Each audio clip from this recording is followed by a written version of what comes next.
এখানে আমাদের সামনে একটি প্রশ্ন আছে, 1200 সালের ফেব্রুয়ারি মাস কত দিনে ছিল। এখানে সালটি হচ্ছে 1200। আমরা দেখতে পাচ্ছি এই 1200 সালের একক এবং দশক স্থানে আছে হচ্ছে দুইটি পরপর শূন্য।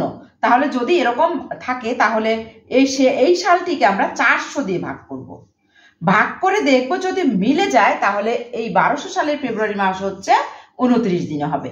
তাহলে 3 4 12, 1200 আর পরপর দুইটি শূন্য, তাহলে মিলে গেছে। তাহলে আমরা দেখতে পাচ্ছি তাহলে এই 1200 সালের সালটি হচ্ছে অধিবর্ষ।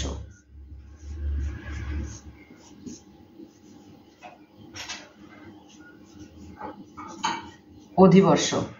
অতএব 1200 সালের ফেব্রুয়ারি মাস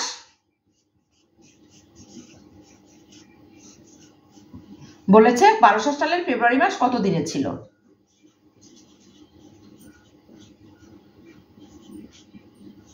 আর এই মাস